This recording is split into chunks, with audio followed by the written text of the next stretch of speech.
Welcome to another edition of Heavy Live with Scoop B. I am Brandon Scoop B. Robinson, senior writer at Heavy.com and the host of the Scoop B Radio podcast. Today is the day, 7 o'clock on the dot Eastern time, which would be about what? 4 o'clock Pacific time, 6 o'clock out Central time. And I'm excited because today we have one of my favorite gospel recording artists on Heavy Live with Scoop B. It's none other than Kirk Franklin. Kirk, welcome to Heavy Live with Scoop B. Brother, how you doing, man? I'm glad to be here. Man, I am blessed. How are you and your family? You know, man, we're hanging in there like everybody else, really just fighting to stay encouraged and reminded that tough times don't last long, but tough people do. And so we're doing all that we can to live in that faith and that truth. This is true, man. COVID and just bored in the house and in the house bored, as well as just figuring out whatever that new normal. Faith is so important. What is one verse that you've been leaning on during COVID-19? Man, well, there's a couple. There's one in Isaiah that talks about, I am the Lord thy God who holds your right hand. And I say to you, do not be afraid. I will help you. And then, of course, Romans 8:28 is always the OG verse, for we know that all things are working together for the good of them that love the Lord and to them that are called according to his purpose. So, that's always the, that's the hook and sink joint right there. You know what I mean? That they just remind you of the big divine picture of life and the things that life can throw at you. For sure. Kirk Franklin here at Heavy Live with Scoop B. Here, actually, a birdie told me that the 14th annual McDonald's Inspiration Celebration Gospel Tour, 14 years, number one, is crazy. Time is flying. But number two, you are part of the digital concert that is giving tribute to Chicago, Atlanta, as well as a myriad of other places. And you're on that bill, October 18th, along with Fred Hammond, Myron Butler, and Marvin Sapp. How cool is that? No, man, it's super dope. Unfortunately, so many outlets have had to go virtual and to try to figure out a new way of just communicating and giving hope and entertaining. And so that's what's happening this year. And so I'm honored to be part of the Dallas performance and to be able to do what it is that I can do to be able to inspire people, encourage people, and to bring people music and to remind them of how dope Jesus is in the midst of all of this craziness. And it's coming on the 18th. Mm-hmm. Yeah, and so we'll be rocking the Dallas segment of the concert, and man, I think there's going to be something that's going to be worth people's time. I know that you and Fred Hammond did the verses. I think that was in the summertime. Mm-hmm. For me, most times when you look at hip hop, for example, you got regions. You have Chicago regions. You have Atlanta regions. You have New York regions. When you look at you and Fred Hammond, to me, you're my childhood. So you're on the screen right now. But when you look at Fred Hammond and you look at you, like, why is it that you guys were at the top of your game and still are, but you guys never put out a joint album?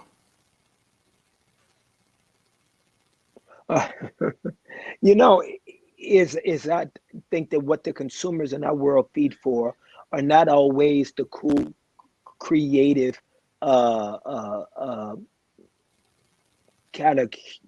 curated moments that sometimes translate well and other platforms or other genres. I think that when people come to gospel music, they're mainly coming to gospel music not to hear the production, not to hear the 808s, not to hear the beats, and not to necessarily, be able to check out the metaphors, you know what I mean?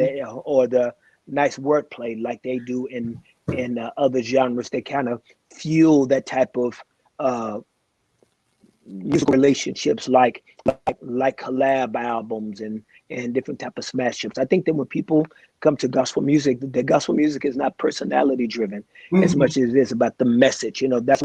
That's why songs in gospel music can live longer than the individual that did the song is because when people find a song that they were maybe inspired by when their mama died or when their daddy got sick of cancer or their homeboy went to prison, and these were songs that they lived and held their lives by. So it's not about who did them. That's why, like in gospel music, you can go to somebody's church, and let's say that church has a guy that goes to that church that can really blow, and he sings never would have made it. Let's say he kills never would have made it. That doesn't mean that the people are going to leave church that day and buy never would have made it. For them, that fed their appetite for that song. Where in mainstream music, if you go to like an outside park, and if a dude is up there doing Drake bars, you're going to go, why is he rapping Drake? You know what I'm saying? Like you you don't go, oh man, he fresh like Drake, or he could spit. You know, it's like, why is he doing that? Right. Because other music is more personality driven. Sure. And so, yeah, does that kind of make sense what I'm saying? No, so then it limits. Yeah. So then it limits a lot of times a lot of creative moments that could be really dope and could be positive things because the consumers don't come here for the same appetite that they do other forms of music. Sure. And I think that comes at an interesting point because when Kirk Franklin and the Family dropped the first album, the reason why I think there was one album before Kirk Franklin and the Family, correct? No. That was the first album. The first album that was the first album. While We Sing was the first album. But when I look at the point in which you came in, Sister Act 2 came out with Whoopi Goldberg. So you had people singing Joyful, Joyful in church on stage. Hezekiah Walker was making his run. When I look at just where you fit in that genre, you were the juxtaposition between hip hop, because you heard some references that drew people in to the message.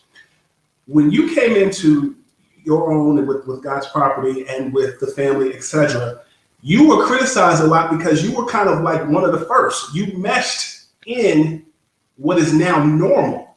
When you look at the Kingdom Come soundtrack, you and Mary Mary was another group that kind of meshed that. How do you maintain your faith, your integrity, while also drawing in people who may not have even heard of the word? Well, one thing that is very true of just about the DNA of hip hop can be the same for those that do Christian and gospel music, meaning that if you work at Wells Fargo and you do a gangster rap album about gangbanging, the fans are not going to believe it. And so they're not going to support it. They want to know that if you're a gangbanger or if you tripping, if you crip or if you blood, then that's really your lifestyle. And if it's not your lifestyle, they won't subscribe to your music. Sure. Same thing about gospel music is that people want to believe that the oracle that is articulating songs of faith is really representative of something that they intrinsically believe in. Sure. And so for me, it's got to not only be something that you do, it definitely has to be who you are. That the message that we do in the space has to be a outward testimony of who we are internally as men and women of faith. Far from perfect, battered, bruised, fragile human beings, but we are very intentional about realizing that we are broken beings. We all fall short, but we are, like you said, we are imperfect beings. I come from a basketball background, and I give you the scene. Coming home from church, watching NBC4, the NBA on NBC. The Seattle Supersonics are playing. Gary Payton drives to the basket. I hear the public address announcer yell after he scores, "GP, are you with me?" When I saw that moment on TV, I said, gospel music made it. Two-part question. Did you ever catch a Seattle Supersonics game when the public address announcer yelled, "GP, are you with me?" And when did you know that gospel music had a chance to cross over while still keeping the message pure? I think that it's been all a blur for me. I think that there's been so much to keep up with and so much to maintain, whether it comes to character, integrity, trying to become a stronger man, a stronger father, a stronger husband, to really be intentional about my faith. Those things take time. And Mhm. I think that if you that you can get lost in the nuances of of what is happening around you, that a lot of times what is happening around you becomes more important than you. And it is very important to do the music, but wear it like a jacket, something that you can take off. Never let it be your identity. And so those things are humbling, I'm quite sure. And I know for a fact that when I was younger and those things were happening, that yeah, there was a lot where you got consumed, but those things were not beneficial for me. It was not beneficial for my faith. I think that that at the core, gospel music does not include the same type of genetics that other artists and other art forms have. For example, if you are a young R&B singer and you are rehearsing in the mirror and you want to grow up and be a star, you're like, when I grow up and be like Jackson, grow up and be a star, it's acceptable. That's something that is nurtured, something trained. But when you're a young kid growing up in church, to even have an ideal mindset that you're going to grow up to be a star is very. It is it it it is not necessarily the organic response. It's almost duplicitous when it comes Sure. to uh, the yeah. To say that you're going to be a star in gospel music is that's a that's a conundrum, should you say. And Sure. so when you grow up as a gospel artist and then some of those things are not becoming part of your life, you don't necessarily know how to maneuver through that. You don't necessarily know how to even be able to address some of those things because your genre of music doesn't equip you to be able to know what that is, nor are the tenets of your faith necessarily subscribable to that type of ideal. How did you get introduced to writing songs and playing the piano? Was there a specific person or mentor?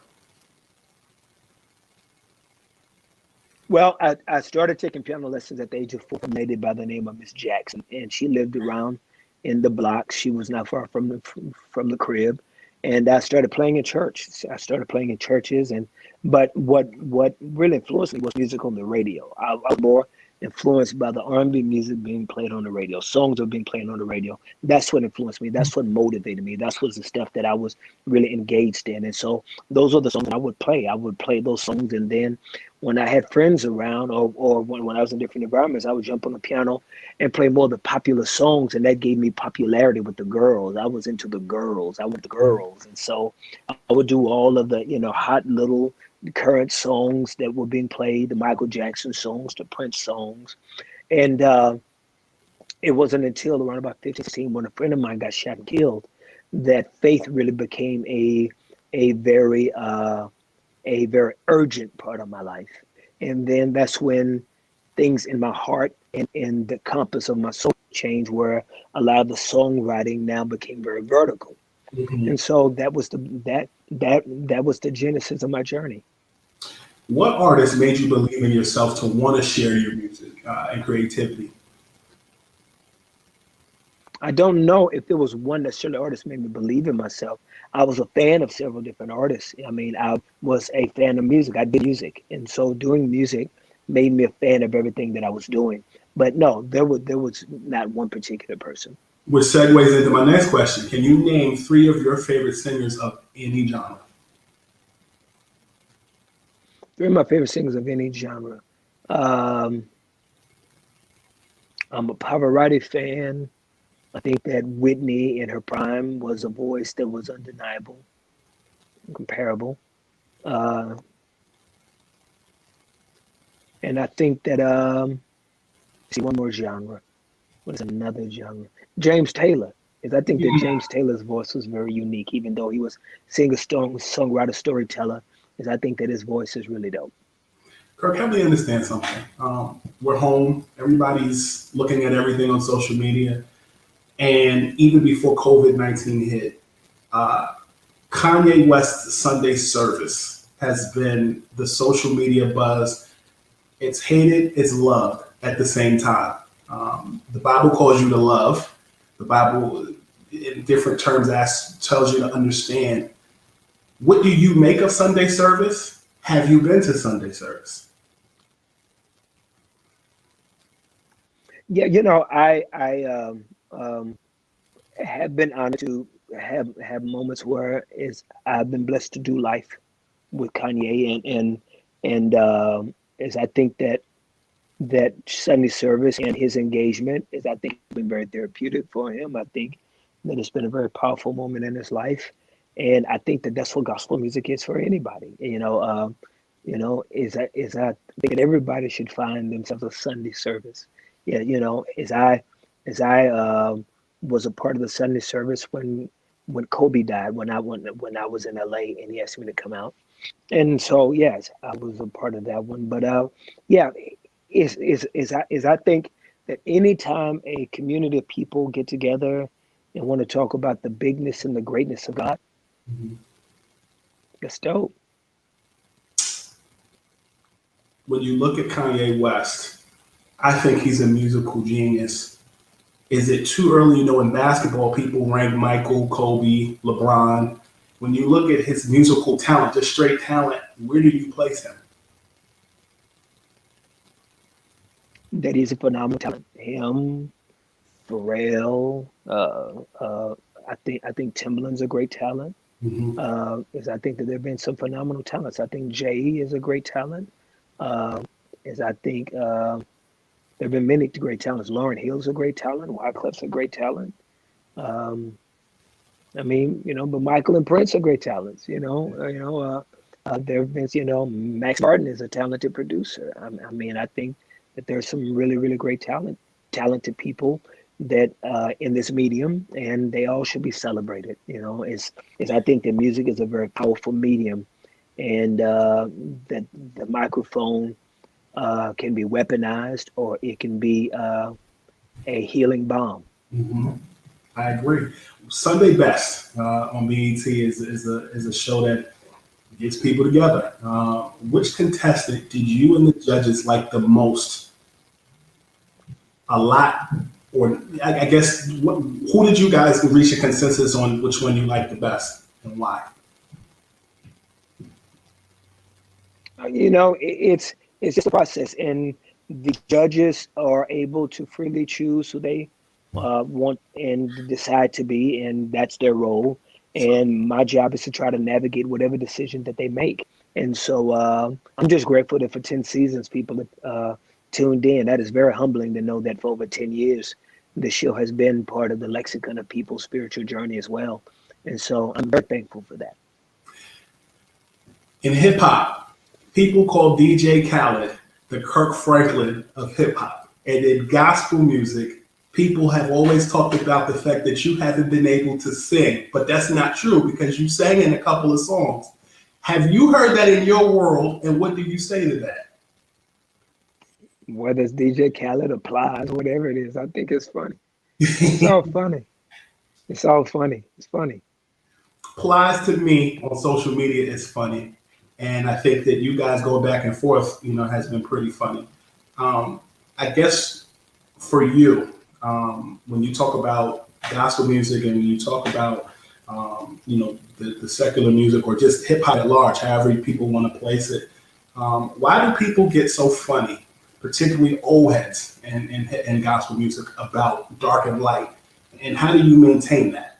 Because I think social media is a great way to put out the message, but at the same time, everybody's going to be a critic. How do you find that balance?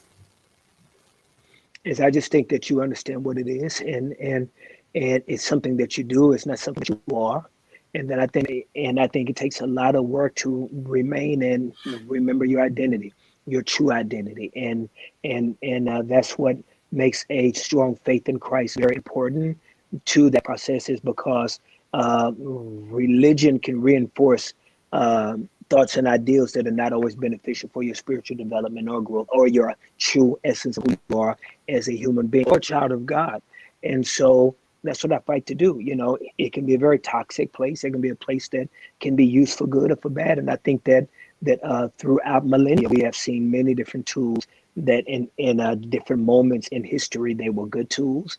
We've seen the Bible weaponized at times, but it does not mean that they're not encouraging powerful tenets in there to be able to help man become a better individual and a better creation. So it's all about the heart of the matter. Like the heart of the matter will always be the heart of the matter. Can you name two albums that you've done? A few more questions that you did that if you had the opportunity as a perfectionist and as a musician to do over, you maybe later you're like, man, I should have done this, I should have done that. What are two albums that you could wish that you could have done over if you could? That I could have done over. Or added pieces. That were my albums. Yes.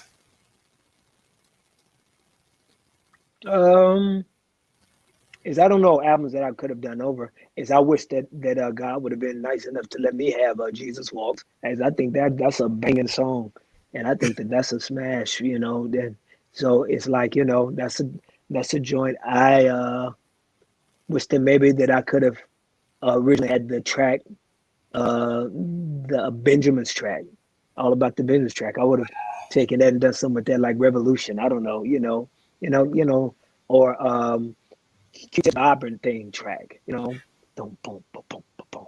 Wow. You know what I'm saying? So there are joints that you hear, kind of in your journey, like, But aside of that, man, I'm grateful for what God has let me borrow.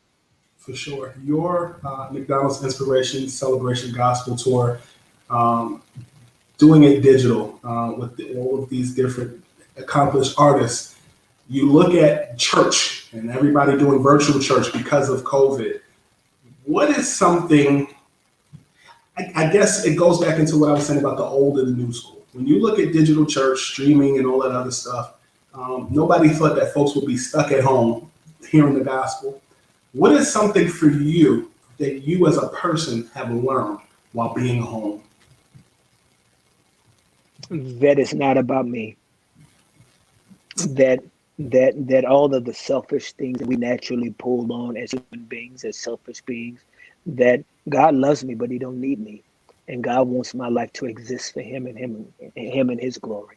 That is not about me. God did not give us his son and his son down the cross for me to be a celebrity or for me to be a star. He gave his son for me to be a servant. I am to serve my wife. I am to serve my children. I am to serve mankind. It's not about me. God first, family second, and others next. Myself last. How have you adjusted to having kids in college? It's work. I miss my babies. I was just FaceTiming my daughter. When you hit me. Matter of fact, I'm in the studio working on music right now, and I just FaceTime before you call. And I just miss my babies. I miss my babies. So you said you're in the studio working on music. Is there a forthcoming? What's new music, new projects? What's next? I ain't giving you all that. We talking about McDonald's. You just nosy. Just one more thing. What's your last question? What's your last question, Bishop? My last. Man, God. I just want to be honest with you, man. It's an honor to sit and talk with you. For me, I appreciate your ministry because you were unashamed to preach the gospel in a world that is about me. And I think that you made it cool to be the weird, cool kid. You were like the Russell Westbrook of gospel. That's dope. Thank you. But that's very humbling. That's very humbling. Yeah. So that's very humbling. I think I remember as a kid doing radio and having a started radio at 12 years old with a professional NBA team. And I remember bringing the God's Property album to the studio and wanted to use that. And they were like, they weren't hip to it yet. They were like, we can't use this because it's mainstream radio, but it's gospel. And over time, I've seen how gospel has been infused in other things, whether it was the Any Given Sunday soundtrack. When you saw Kingdom Come, and there were people who saw that movie. So I feel like what you've done was ahead of the curve. You were a couple of M&Ms in a bowl of Skittles. Well, thank you, brother. Thank you for this opportunity to talk to you. It's very humbling, and I wish you the most success on your endeavors, man. It's just thank you for having me, and I'm very grateful to be part of just a great community of great men and women. So thank you so much, sir. Lakers are winning tomorrow, right? Yeah, I guess. Okay. Nah, they're up 3-1. They may close I'm the go series tomorrow. So I figured you might have watched. my man. Yes, sir. I'll talk to you soon. I've been I've been in the studio day and night, man, but it was an honor meeting you, man. Thank you so much. Pleasure, sir. I'll talk to you soon.